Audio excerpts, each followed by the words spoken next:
देखते हैं समविभव पृष्ठ। समविभव पृष्ठ के बारे में। समविभव पृष्ठ किसे कहते हैं? कह रहा है कि ऐसा पृष्ठ जिसके प्रत्येक बिंदु पर विभव समान होता है समविभव पृष्ठ कहलाता है। अब कैसे याद करेंगे? समविभव पृष्ठ किसे कहते हैं? जैसे मान लिया जाए कि कोई हमारे पास एक आवेश है, जैसे मान लिया कि Q कोई आवेश है, प्लस Q आवेश। अब इस प्लस Q आवेश के कारण क्षेत्र रेखाएं जो होगी, वैद्युत क्षेत्र रेखाएं, वह बाहर की ओर बनेगी।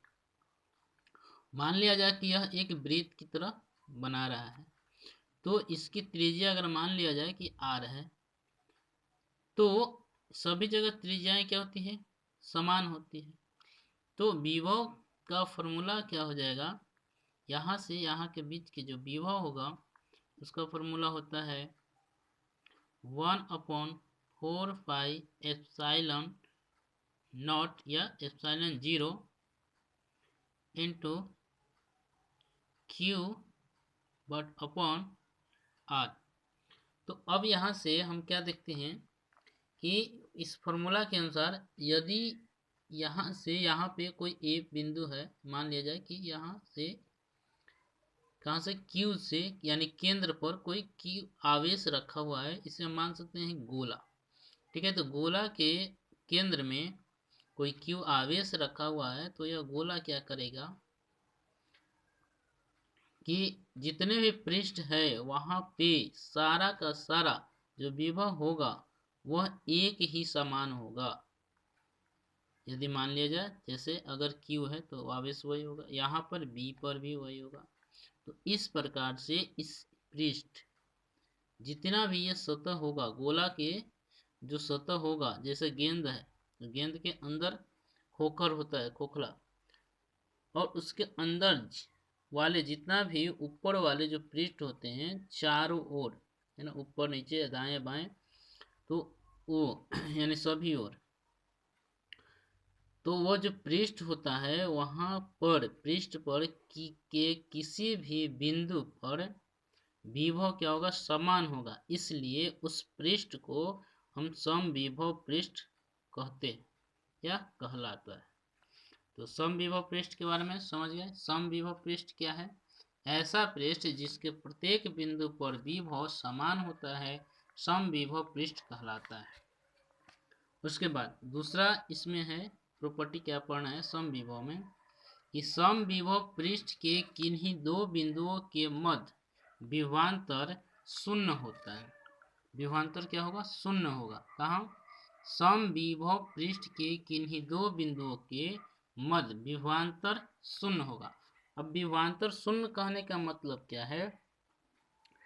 तो विभवांतर सबसे पहले जानते हैं, विभवांतर होता है विभव के बीच के अंतर। तो यदि A पर विभव ज्ञात किया जाए तो 1/4πε0 इंटू पाई अपॉन R ये चीज होता है। अब यहाँ पे A पर निकाल रहे हैं तो यही आएगा, क्योंकि Q का मान वही होगा, R का मान वही होगा, त्रिज्या है। अब ये इसका 1/4πε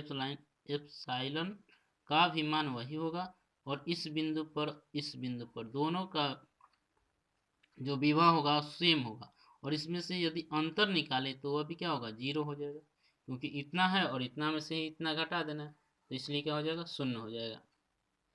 अब देखते हैं तीसरा प्रश्न। अतः समविभव पृष्ठ के एक बिंदु से दूसरे बिंदु तक किसी आवेश को ले जाने में किया गया कार्य शून्य होगा। यदि समविभव पृष्ठ के एक बिंदु से दूसरे बिंदु तक किसी आवेश को ले जाने में किया गया कार्य शून्य होगा। क्योंकि विभव, तो यहाँ पे जो भी है, ठीक है, विभवांतर जो है वह शून्य है, तो कार्य क्या होगा? शून्य होगा। विभवांतर यदि शून्य है तो कार्य क्या होगा? शून्य हो जाएगा। ठीक है, क्यों? क्योंकि मान लिया जाए कि VA और एक VB है, तो मान लिया जाए कि B घटाओ VA यदि हम निकाल रहे हैं विभवांतर, तो विभवांतर क्या होता है, W/Q होता है। तो यहाँ पे यदि ये विभवांतर अभी निकाले, विभवांतर क्या आ गया हमारा, शून्य आ गया, और Q से हम क्या करेंगे, मल्टीप्लाई करेंगे। तो शून्य से यदि मल्टीप्लाई होगा तो ये भी क्या होगा, शून्य हो जाएगा। तो W हमारा क्या हो जाएगा, यहाँ अगर शून्य हो तो Q इस तरफ है तो Q यहाँ पे आएगा, भागा में तो गुना में। अब यहाँ पे गुना में आकर के यह भी क्या हो जाएगा, शून्य हो जाएगा, और इतना बड़ा क्या हो जाएगा, वर्ग। तो वर्ग हमारे पास क्या मिल जाएगा, शून्य होगा। तो कार्य भी क्या हो जाएगा, शून्य होगा। तो इसलिए लिखा हुआ है, अतः समविभव पृष्ठ के एक बिंदु से दूसरे बिंदु तक किसी आवेश को ले जाने में किया गया कार्य शून्य होता है। अब चौथा पॉइंट, विद्युत क्षेत्र की दिशा सदैव समविभव पृष्ठ के लंबवत होती है। अब इस बिंदु से जो भी रेखाएं निकलेगी वह क्या होगा कि इस बिंदु पर स्पर्श रेखा, स्पर्श बिंदु, तो यहाँ पे जो भी कोण बनाएगा वह कितना बनाएगा, 90 डिग्री। किसी भी बिंदु से निकलता है तो यहाँ पे क्या बनाएगा, स्पर्श रेखा के साथ यह 90 डिग्री का कोण बनाएगा। इसलिए कहा जा सकता है कि विद्युत क्षेत्र की दिशा सदैव समविभव पृष्ठ के लंबवत होती है, यानी लंबवत होगी, 90 डिग्री का कोण बनाएगी। अगला कह रहा है, किसी चालक की सतह सदैव समविभव पृष्ठ होती है। किसी चालक की सतह सदैव समविभव पृष्ठ होती है, यानी अगर किसी चालक की सतह, कोई यदि चालक है और इसका जो सतह होगा वह सदैव समविभव पृष्ठ होती है। समविभव यानी इस बिंदु पर कहीं पर भी जो इस सतह, जो सतह हुआ सदैव समविभव, यानी इस पर, इस सतह पे विभव जो होता है हमेशा सम होता है। सम मतलब बराबर होता है, इसलिए यह समविभव पृष्ठ हो जाएगा। उसके बाद बिंदु आवेश के कारण समविभव पृष्ठ संकेंद्रीय गोले होते।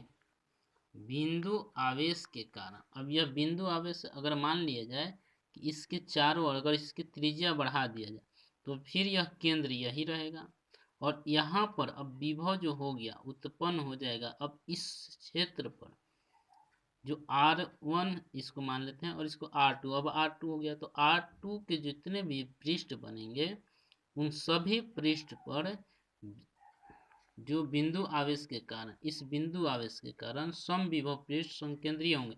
जितना भी पृष्ठ होगा सबका केंद्र क्या होगा, Q ही होगा, इसलिए संकेंद्रीय कहा जाएगा। यदि मान लीजिए R और बढ़ा दिया जाए तो केंद्र तो वही होगा, बाकी चारों तरफ केवल पृष्ठ बड़ा हो जाएगा। जैसे छोटा गोला और इससे और बड़ा गोला, इससे और बड़ा गोला, तो अब यहाँ पे सबका केंद्र एक ही होगा, और यहाँ पे सतह पे पृष्ठ पर समविभव सबका अलग होगा। इसके लिए अलग होगा क्योंकि R चेंज है इसका। अब इस सतह पे सिर्फ R1 के लिए ये छोटा गोला के सतह पे समविभव होगा, इस दूसरा वाले पे यहाँ पर भी इस पृष्ठ पे समविभव हो जाए होगा। तो हम लोग समविभव पृष्ठ के बारे में जाने।